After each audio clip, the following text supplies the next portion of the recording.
Dr. Hammond. Thank you. I'm Linda Darling Hammond. I'm a professor at Stanford University. I direct the Stanford Center for Opportunity Policy and Education. I'm going to address some of those. Linda, move the microphone closer to you. Okay, how's that? Great, better. I'm going to address some of the questions at the end of your very long list of questions having to do with what the California Collaborative and the State Board and others will need to do to support the continuous improvement process, what will be the roles of the API and the SARC and many other measurement systems in the state, and key elements of an effective accountability system. A paper that I just issued with David Plank from PACE is in the last tab of your booklet, and I'll be referring to that. To take the last question first, what are the elements of an effective accountability system? I think California is beginning to put together three of the fundamental elements. The first is a focus on meaningful learning, which with new standards and new assessments is part of this ongoing process. The second is professional accountability. If you think of what parents need schools to do, they want their kids to be engaged and excited about learning things that are going to matter, and they want them supported by expert professionals who are competent and able to respond to the needs of students. And that piece is facilitated in part by work that's going on at the California Teacher Credentialing Commission to improve accreditation, licensing, and preparation, in part by the professional development funding that has been sent out to the field. But there will be a lot more to do to build that professional capacity, and that's part of the system we need to develop. And the last part is what LCFF started with, resource accountability, making sure that funding follows pupil needs and that districts and schools are accountable for how they spend those funds. So I think we are well launched with all the components, and I will say many states have failed to think about one or more of these components when they think about accountability, and I think it's one of the benefits of the new system that we're creating, that all of that is at least on the table for us to work with. In terms of what accountability should do, I think we're getting a consensus in the state that we're focused on continuous improvement, that accountability is reciprocal, that every level of the system has a role to play to be responsible for various things, and that building that professional capacity and parent community educator input is a big part of accountability. So we're moving past an era where testing equals accountability to an area where assessing and improving with those features is on the table. So two key things that are important. One is, how do we organize and report information, not only in the LCAP, which we've been discussing thus far, but right now we have the geological dig of prior policies kind of all layered up. We have the school accountability and reporting system, the SARC. We have an online data system. We have the API, and so on. And so one of the key things for the legislature to be thinking about is, how do we bring all of that together in a unified common system organized around the 8 state priorities?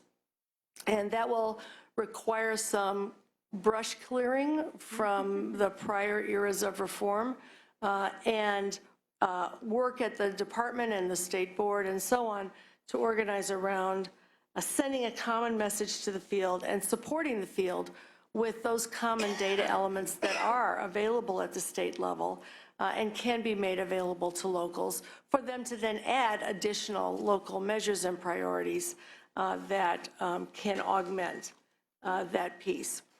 And I think that the idea of the dashboard that really is being created, the dashboard of a car, tells us about all the different functions. We don't want a single metric.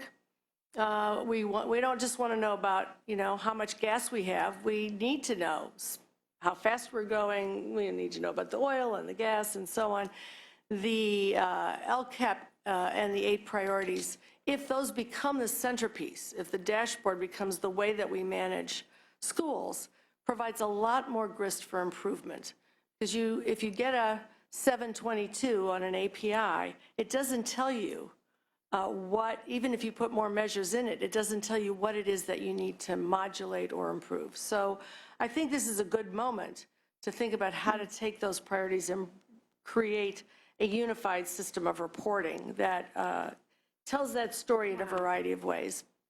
This is an appendix to our report, which emulates the report card that is used in Alberta, Canada, which is very similar to what the 8 state priorities do here. They have 7 areas organized in 3 big goals, opportunities to learn or what's provided to kids. We have basic services that we're keeping tabs on, course access.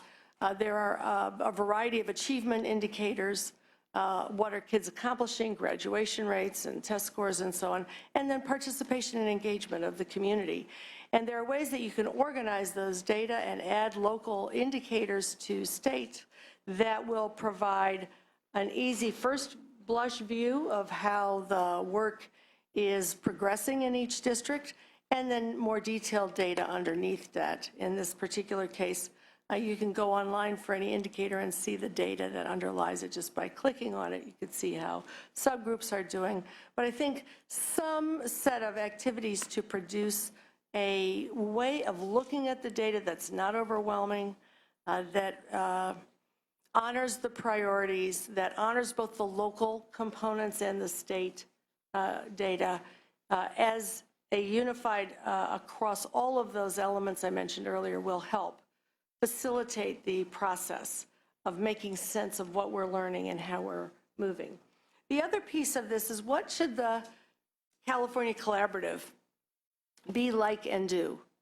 Because ultimately that's the linchpin of what's going to happen once the counties have done their work. And the counties and the CCE need to work together in a unified system as well. And I was really pleased with the emphasis that we just heard about how the counties are taking up the work. So the CCEE needs to do at least 2 things well when districts volunteer or when they are referred. It needs to be able to diagnose what's really going on in order to be helpful. And then it needs to provide very powerful and effective direct assistance. But there are at least 3 other things that the state needs to be able to do, either through the CCEE or with the CCEE in collaboration with the counties, the state board, the CDE, that are part of a continuous improvement system. The first of those is you have to have knowledge sharing. We have to have a way for everyone in the state to learn about what's working, what do we know in the field. If a district is struggling with what am I going to do to improve English learning, they should have ready access, and the county should have ready access to the best knowledge available in the country and the world about that topic, as well as examples of places in California that have succeeded. So we need to build a capacity for knowledge sharing and dissemination somewhere in the state, and the CCE may play a role in helping us figure out how to do that, so that people aren't looking under the rocks for answers, but they have readily available knowledge. Learning supports for teachers and administrators so that they are continually able to access the kind of knowledge and skills. We had a lot of these in place in the late 90s, and over the course of the 2000s, almost every single place where knowledge building could occur was zeroed out of the budget. So we have to think about how we're going to build an infrastructure so there's a supply of good professional learning opportunities as well as a demand. We now have a lot of demand, but the supply is very Swiss cheesy, and we need to get it to cover the state a little more effectively.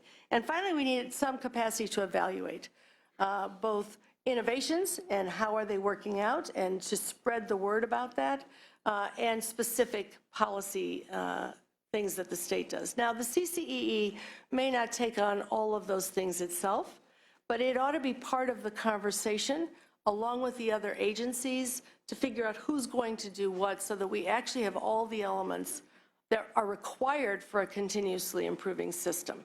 And so that's part of the conversation as we go forward. One thing the CCEE could do as a diagnostic, and a number of states are taking up this idea, and we have some districts already in California that are engaged in a school quality review, where you bring experts along with peers from other districts into schools to look at how teaching and learning are progressing, into districts to see how they're managing, bringing data, expertise, and peer review together in a system for diagnosis and recommendation. Oakland and Sacramento already have school quality review processes going on. New York City's been doing something like that for over a decade, and it's very pointed and purposefully helpful in helping people make sense of what's going on in that context. And that's a process that the CCEE could develop, make available at least for the high-need schools or those that are struggling in the short term, and maybe over the long term it becomes something that's more widely available, perhaps in collaboration with accreditation. And then it will need a set of improvement strategies. Hopefully we can learn from the core districts and others who are doing things like school pairings, where a school that's struggling on a particular issue is paired up with a school with similar population that's succeeding. School networks have been a very high leverage strategy in a number of countries and states, training curriculum coaches, instigating school redesign initiatives that are based on best practices. So these are all parts of the puzzle that need to be put together.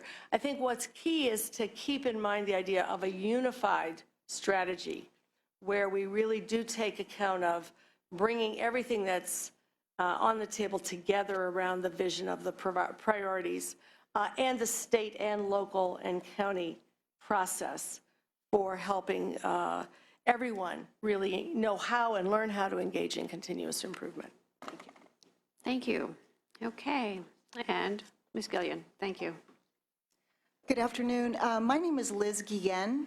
I have the privilege of being the Legislative and Community Affairs Director at Public Advocates, which is a nonprofit law firm and advocacy organization. Our mission is to fight the root causes of discrimination and poverty by strengthening community voices and achieving tangible policy and legal victories.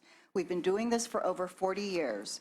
Public Advocates and our community partners were the earliest supporters of Governor Brown's proposal to restructure how we fund our schools. From the very beginning, we said support and strengthen the proposal. We have been working with, from the beginning, 70 civil rights advocacy organizations and, most importantly, community-based organizations representing parents and students.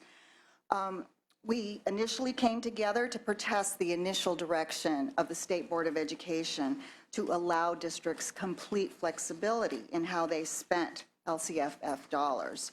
We appreciate the legislature's, in particular Senator Liu, for writing to the board in the fall of 2013 to clarify your intent on the direction of the regulations. Other members, including Assemblymember Weber, gave powerful testimony to our point that complete flexibility would not result in the changes that are needed to close achievement gaps for Black, brown, and immigrant students. As my co-panelists mentioned earlier, LCFF is simply a formula for redistribution, redistributing what the state provides, not what the school system actually needs to bring a typical student to our college and career readiness standards. Full funding targets for full implementation will bring funding to where it was in 2007 and 8. The base funding grant at full implementation is not adequate to provide a high-quality core program. Last year's Budget Act placed additional burdens on districts to share the state costs of educators' retirement debt. We don't dispute the importance of paying that debt, but it added a huge additional cost to districts that will necessarily take away from the impact on LCFF. Of course, local control does not take away the state's constitutional obligation to provide equal educational opportunity. The legislature can lead in meeting this responsibility, and we urge you to hold hearings on what an adequate level of spending would be and set a target to reach it, as well as a date to reach it. Public Advocates is lead counsel in one of 2 school finance lawsuits against California seeking adequate funding to provide high-quality education that includes properly prepared teachers and an information system to track what's going on so that the system can be continuously improving. With that said, the final regulations by the State Board to implement the law that you enacted are much better. than originally proposed. With our community and advocacy partners, we pushed very hard and won spending regulations that established a standardized formula for every district, county office of education, and charter school to demonstrate how it is increasing or improving services for high-needs students in proportion to the supplemental and concentration funding those students generate. Unfortunately, these agencies were allowed to not show these streams of funding according to the regulations. We asked the legislature last year to require LEAs to follow the statute and show how supplemental and concentration dollars were spent. And the Budget Conference Committee included it, but the final deal scrapped it. Even though these are no longer categorical resources, how LEAs are using them should still be tracked statewide. A major challenge is that parents and students are hitting barriers to participating in their district's LCAP processes, particularly limited English proficient parents. While there were laws before LCFF requiring translation, they really did not contemplate the level of engagement that LCFF now requires. The schools need capacity building in authentic parent and student engagement. Building capacity for authentic engagement requires resources and a different way of conducting business. District staff are used to crunching numbers or thinking about curriculum, ordering books, and not necessarily community engagement. Even if they agree with the concepts and are on board with the requirement to engage, they don't know how to do it within their narrow bureaucracies. Many of our community partners have offered their services as a best practice to help districts coordinate their engagement activities. Our coalition, the Equity Coalition, partnered with Californians for Justice, PICO California, and other grassroots groups to identify best practices for engagement, and they're part of your packet that I passed out. In addition, Public Advocates and Californians for Justice partnered to write a best practices engagement article, which was published in AXA's Leadership magazine. That's also part of your packet. So LCFF eliminates most categorical programs in exchange for accountability. This necessarily requires transparency. We believe the LCAP should be a comprehensive planning tool. Districts should be showing all their LCFF spending on their LCAPs. That's all state money. There is enough guidance in the law on this, but we're not seeing districts doing it. The LCAP should not just be a sliver of education strategies. We recommend that we not narrow the measures so that, and that we let the LCAP process work. The County Office of Education, for example, could be beefed up to help districts provide that baseline data. LCAPs are not very useful for accountability when districts do not show supplemental or concentration funding expenditures as required by LCFF. Public Advocates partnered with the ACLU to provide short briefs on various topics that our community partners encountered on a regular basis, such as not using supplemental and concentration funding to backfill budget deficits, or to pay for district-wide teacher salary increases that don't result in an increase of services to high-needs students. These briefs I didn't put in the packet, but they're on our website and they're being updated. Not long. We definitely support the movement from an accountability system that tests and punishes to one that supports and assists. But the state cannot shirk its constitutional responsibility to ensure educational opportunity. At some point, there needs to be real accountability for which districts, counties, or charter schools shall get technical assistance. And if they don't improve, what is the state going to do? The LCFF Equity Coalition has been a strong voice in the development of the evaluation rubrics. I've attached in our packet the letter from the coalition setting out our basic principles as the state moves forward in developing the rubric. I'm pleased to be here on behalf of parents and students. I hope I do them justice. There are so many out there who are trying so hard to make this work, who understand the importance of this moment. And if they could be here, they would plead with you to not flex equity, to make LCFF real for them. Thank you. Thank you very much. I think, given the time constraints, I think Public Advocates has raised some questions for both the local education agencies and the county offices of education to make sure that the LCAP process really works. And if we had more time, I think we'll probably circle back around and have this continued conversation, especially after the rubrics are decided upon.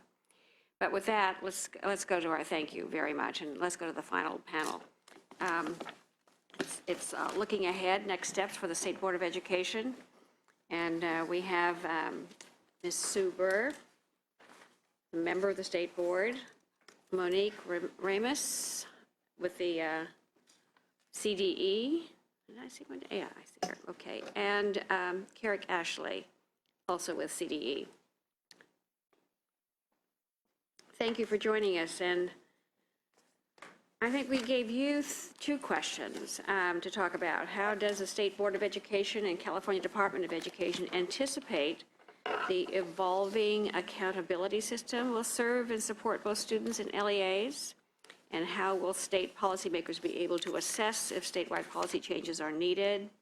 And what are some thoughts on the potential roles that county offices of education and the CDE and the collaborative can play? So with that, Ms. Burr. Thank you, Madam Chair and members. Help us understand this. Thank you. I'll try. I'm Sue Burr. I'm a member of the State Board of Education, and I have some specific roles on the board that I'll share with you. One is I'm the liaison for the LCFF implementation, which means I try to be point on all of this. I'm also a member of the CCEE, the new collaborative, so I sense that we have a lot of work ahead of us, but I'd be happy to answer any questions on that. Much has already been said that I was going to share with you, so I'll be brief here. First, I want to just give a lot of credit to Professor Darling Hammond, who's thought a great deal about this. I think she laid out a very helpful construct for us to think about as we go forward with a continuous improvement process. And I was just going to share what I thought policymakers, the legislature, the governor, the state board needs to think about as we evolve into a new accountability system, of which I believe LCFF and LCAP will be at the heart of. And the most important thing, and you've heard a lot about it already, are that we'll be moving from a single measure, a single number, the Academic Performance Index, which was exclusively test-based, to one that embodies multiple measures. And I think there's both a lot of promise in that, and there's a lot of caution that we should move forward with. And some of you have already touched on this, especially Senator Pan. The LAO did a nice job of laying out that when you look at 8 state priorities, that's a lot of priorities, and there are 24 performance metrics that are underneath those 8 state priorities. So I think from a policymaking standpoint, it would be helpful to sort out what are the state priorities, which are truly the ones that we value the most and by which we will judge and measure school districts and charter schools, and what are local priorities that really should rest at the local level. So community engagement may be one, that's a way to measure more appropriately at the local level. But I think to the extent we can all think through that over the next couple of years and give very clear direction to LEAs, we will have a much more improved system. I think if we modeled a continuous improvement process where we were learning about what was happening, doing exactly what you're doing here, having periodic reviews of what's working, where people are struggling, where we need additional resources, that would be fantastic. We, in our past accountability system, if you think about this, and I confess to being there at the beginning, we set an 800 target for the API, and we never changed it. And that existed for, somewhere around 20 years. And so I don't think we want to, that's a mistake that I think we made, and I think we want to not make that mistake in the future. So setting up cyclical reviews, I would suggest that it really takes 5 years to fully implement a change of this nature. And while you want to check in at least annually, really be cautious about making substantive changes in more than 5 years apart to make sure that our districts have the time. You've heard a lot about the struggles that have gone on in a very short period of time. These are big systems. It takes a lot of time to move them, and I think we have to be patient with them. I'd also just say, for purposes of context, and other folks have mentioned it, but I want to emphasize this, there are many moving parts right now in local education agencies. We're implementing brand new academic standards in English, math, science. We're about to embark on a new curriculum framework for history, social studies. We have a brand new testing system that we piloted last spring. We're going to have a full-on test this spring. We have, as you've heard all day today, a brand new finance system. And at the same time, these are districts that are trying to recover from the worst economic recession that we can all remember. So I think it's really important to think about all of the work that they have on their plates, and they're trying to do this work of LCFF. The other thing that I think gets lost a little bit, even though the LAO did a very good job of addressing it, is we have not fully implemented the funding formula. Right. We're doing it in increments. We've been able to speed it along, which is fantastic, but we don't expect that the full financial implementation will occur until the year 2021. And so I think we need to think about that. Is that a benchmark? Again, it sort of meshes with my 5-year cyclical review, that we look at things yearly, but we don't make substantive changes to this process that we're trying to put in place until that finance formula is fully implemented. I just put that out there for your consideration. Sure. Finally, with respect to your second question about roles, what roles do I see for these various levels? The first one I would start out with are the LEAs themselves, either the school districts or charter schools. Remember, they're the first line of local accountability. I think Senator Pan, you mentioned this, and Senator Allen, you know this as a board member. There's political accountability at the local level that we can't discount. You know, folks were elected to run those school boards, and they take that role very seriously, and they are held accountable politically, and they have an ethical responsibility to address the needs in their local communities. And I believe they will take that seriously and have been taking that seriously. And in fact, the rubric, the evaluation rubric that we're embarked upon, the design of it, takes that as sort of the first key, that it's going to be an evaluation rubric for self-reflection to say, here's what we said we were going to do with respect to these priorities and actions. Did we do that? And if not, what do we need to do differently? And it takes place in a very transparent way with their public and their communities locally. So I think first, that's who we want to hold accountable.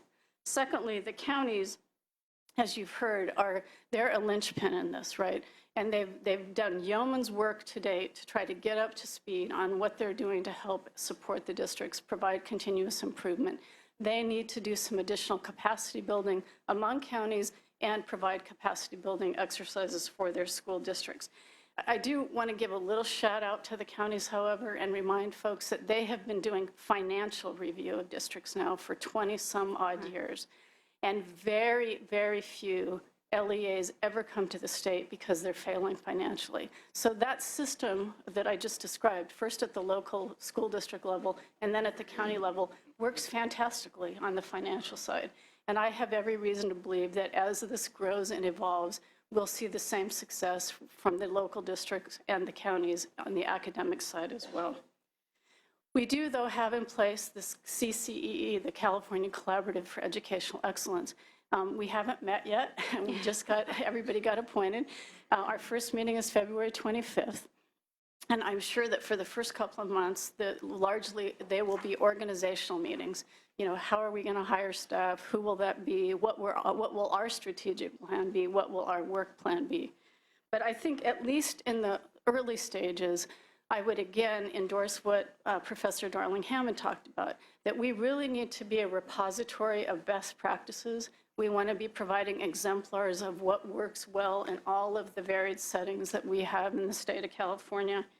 I see us sort of as brokers of expertise, if you will, to identify school districts that are doing well with particular categories of students that can then share that knowledge with other school districts. I think Professor Darling-Hammond mentioned the core districts, these 8 to 10 districts that have banded together and are doing this now. I think we have much to learn from that model, and that's what CCEE can work on and try to do. I certainly don't see the collaborative, although I appreciate your offer of additional assistance, of becoming a big bureaucracy where we're off kind of running schools or anything like that, because I don't see us being, I hope, this is my hope, eternal hope, that we will not be a punitive mechanism, that we will move to a support and assistance mechanism, and that's what the collaborative really will be all about, and because we'll be able to be a nimble organization offering services to districts as they need it. And I think to the spectrum of districts, to the high flyers, folks who say we're doing great, but we have a need here, all the way to the other end of the spectrum, districts that are really struggling, and how can we possibly help them? So I would just close by saying that I hope all policymakers, legislatures, the governor, the state board can work on this updated, fully articulated accountability system. Where the LCFF, again, sets the good groundwork, I think, by identifying what these priorities are. But we've got a lot of conflicting messages in statute, mostly around the API. And we have many, many programs that are tied to the API. We have a single plan of student achievement, lots of things that send conflicting messages out to school districts. So to me, a great service that the legislature could fulfill would be to identify where those duplicative programs are and clear those out and say, let's send the correct message to our districts as we go forward. So I look forward to our thoughtful engagement over these issues over the next couple of years, and thank you very much for having me. Thank you very much. The Department of Education. Thank you, Senator Lou. Carrick Ashley, Interim Deputy Superintendent, Department of Education. In many respects, the Department of Education has to operationalize the policies that get developed in both in helping schools and districts with their local control accountability plans and providing some guidance, as well as developing a new accountability system that will align with our new state priorities. So just a little history lesson, and I won't take long with this. When we developed API back in 1999, it was done for a very specific reason. It was to provide, there was a governor's awards program, and there was an immediate intervention program that provided funding and, like the word says, an intervention where it was needed. So a system was needed that would be able to rank schools, give them, identify them with a number that would then allow us to rank those schools and identify these very high stakes kind of consequences, both at the good end and the not so good end, whether it was awards or intervention. So we've moved past that now, and that's not the purpose of an accountability system anymore. And we've now identified as a state some priorities that we want schools and districts to focus on. And so we need an accountability system that will align with that. As State Member Suber was just saying, we need to make sure that we give a consistent message out to schools and districts about everything that they do, not just about local control accountability plan, but about their school plans, about their school accountability report cards. These are things that of course, we'll need your help with in aligning and moving forward. I will say, though, that it served its purpose at the time, but it's now time to move on from that single number. As most of you know, I think would realize, the single number is very easy. It's easy to understand a number, it's easy to put it in context with other numbers, but it doesn't tell you anything beyond that.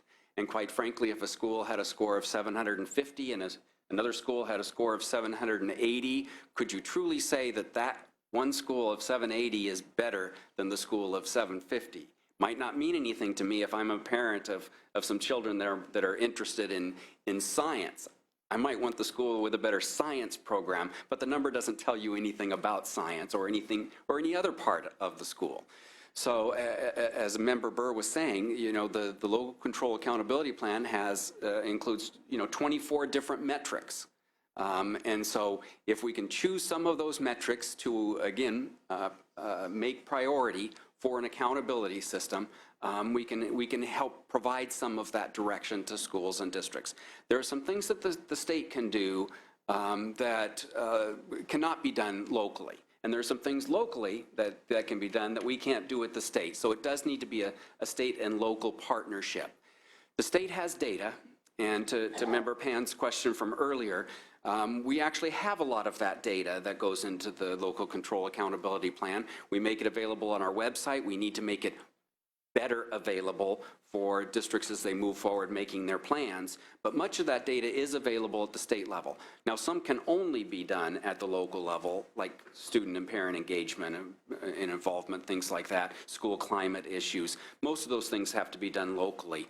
But the great advantage of a local control accountability plan is it allows a school district to take the state data with their local data and then tell the story locally. State data can't tell the local story, right? What we do is at the state levels provide some efficiency and some consistency with certain data elements that can be applied to all schools or all districts, whether it be things like graduation data, suspension and expulsion data. These are things that we can provide to schools and districts to make their plan better, but it really takes that local data to tell the local story, to make those local targets, and moving forward and measuring those targets and see then in the future where they need to make improvements. So in terms of an accountability system, we just need to create something here that's consistent with the state priorities, that is now going to be transparent to parents. I wouldn't be worried about going away from the single number, which is easy for a parent to understand, but it doesn't give them a lot of information. And anyone who has a child knows that every quarter they come home with a report card, and it has more than one grade on it, and usually has 8, 10, 12 grades on it, depending on the subject. And parents don't seem to have any trouble understanding the report card of telling them how their child is doing. And it's the same thing with the school. We don't need a single number to tell us how a school is doing. Parents and the public are familiar enough with the education process and their schools to be able to take multiple data elements and put them together or compare them to see what it is that it tells them about their local school. And so we just need something that's transparent, something that's clear, and something that's more comprehensive than a single number, and that's what we'll be doing moving forward. Okay. Monique? Monique Ramos on behalf of the superintendent. So much of what I had planned to say today has been said, so I'll be very brief. Talking about the roles, particularly for county offices of education, I think the superintendent sees them as, the first, while local districts are the first step in preparing that LCAP, it's county offices that are the first step in kind of the check mark, right? Did you fill out that LCAP? Ideally, they'll be providing technical assistance to school districts when it's necessary. And eventually, hopefully, they, if it's necessary, will act as an early warning system and encourage districts, if necessary, to go to the collaborative. In terms of the California collaborative, I think there's a similarity in viewpoints between, board member Sue Burr and as well as Linda Darlene Hammond. I think that it's imperative in the superintendent's view that this not be a punitive or an enforcement agency. It is there to be helpful. It is there to provide best practices. And ideally, districts will voluntarily seek out their help in areas where there's weaknesses. And then lastly, moving on to the Department of Education, the superintendent doesn't believe at this moment there's really a clear role for the department under LCFF. I think that he believes that conversation is coming this year, essentially, is how the State Department plays in with all these different agencies and what our role is. He notes that the department has been an enforcement agency, particularly with No Child Left Behind. That really was our job, and hopes that the department can move from that role. And lastly, just wanted to point out, we as the state should be working together, particularly with the Elementary and Secondary Education Act and reauthorization. We really should be pushing for maximum flexibility so that we're able to do what's best for California and push what we've just passed and what we see what works for our state. So as those conversations are starting in DC again, we plan to advocate and push for that agenda. Thank you. Okay, all right. Questions from, thank you very much for panel members and questions to panel.